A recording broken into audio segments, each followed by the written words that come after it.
born in London and went to school and college here. Before going back to Nigeria, going to college in Nigeria, and then working there for 5 years. So I'll say that I've got a very balanced picture of what goes on here and what goes on in Nigeria.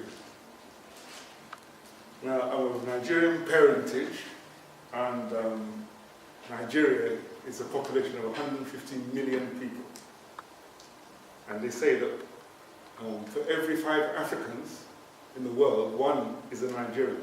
So Nigeria gives you a flavor of what Africans are. We're so populous.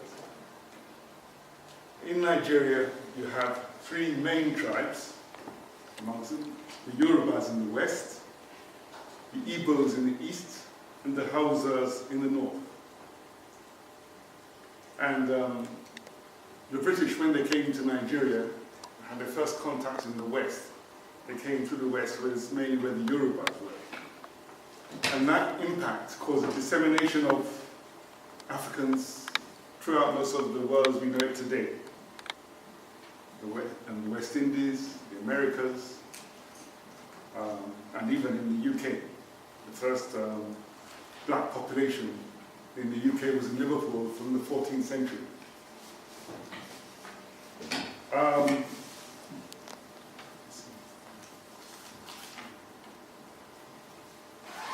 Let's move on to. Well, I went to Nigeria for the first time when I was 22, and it was a real different experience. Well, I must admit, the family came around. You know, my family who some have come home to visit me in London, but I found the warmth amongst them. You know, it was something else. When looking at Yoruba tradition, it's very much about fables, about sayings, and you know, there's a feeling in England that, oh, well, we know it all, this and that. But sometimes, you know, you see some of these old people, and they've not been anywhere in their lives. They've been maybe in one village, and they have sayings and fables and things that you get so much wisdom for. And you find that they'll just make one statement, and you say, gosh, that's really true. I'll give you an example of such a statement. Funny enough, it's not from Yoruba, it's from the north, it's from the Hausa aspect. There was one emir of Sokoto in the 17th century, Usman Dan Fodio. I don't know if anybody's heard of him. He was a 17th century warrior, poet, and emir who united the Sultan kingdoms of the time. And he said that one of his famous sayings, which is documented today, this is in the 17th century, was that conscience is an open wound that only truth heals. And that means, if you look at it superficially, you think that, what's that? But if you think about it, that's a really wise thing for, you know, that pervades time. And also in Yoruba, I can't quote any today because I wasn't prepared for it. There are many sayings like that. And I think this film does bring that out in a very superficial, childish sort of way. But the Yorubas, I'm just going to say that they, fable-wise, they all descended from Oduduwa. He was the leader of the Yorubas in probably the 17th or 16th, 17th century. And it's fabled, in inverted commas, he had 5 sons who he spread out to the different parts of Yoruba land.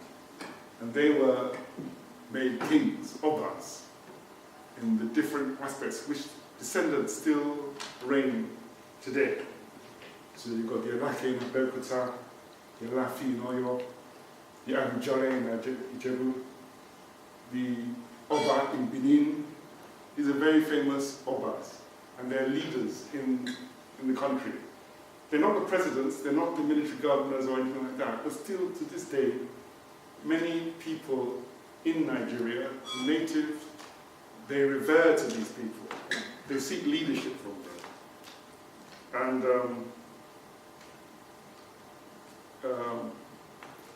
they follow from there. I'll leave you with one last fascinating thing that I read many years ago, in the 80s, 70s. I was reading this magazine about an incident in Brazil where they were trying to reclaim forest, and they were beating it down, trying to reclaim forest, trying to make, and they went 200 miles into this forest, and they saw a group of people in from the middle of nowhere. They just saw them there, and they looked at them, and they just didn't know where they came from, who they were. So they sent an anthropologist to study them. This is in the early 60s. And the anthropologists came and they studied these people, what they were wearing, the sort of language they were speaking, and they did a lot of research. So there were about 400 of them living there, and then they found out that they were descendants of Yorubas from probably the 18th century or 17th century. What happened was that they were brought to Brazil in a boat, and then jumped and mutinied, and ran into the jungle or the forest at that time. And they all huddled together, and they lived there in total isolation and revered down over 200 years before they were found again.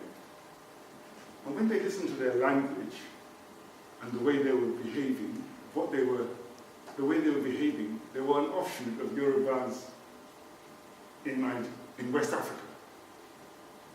Just to give you a flavor of what's happening. And I'll just finish up with saying that a lot of Yorubas have come. A lot of Yorubas have come to England, have settled here. It's said that 40% of Londoners have black blood in them. Many do not know they even have black blood in them. That's to show the influences in the music, on the culture, in every way. So I just wanted to give you that flavor, a bit of what Yoruba is all about. Thank you.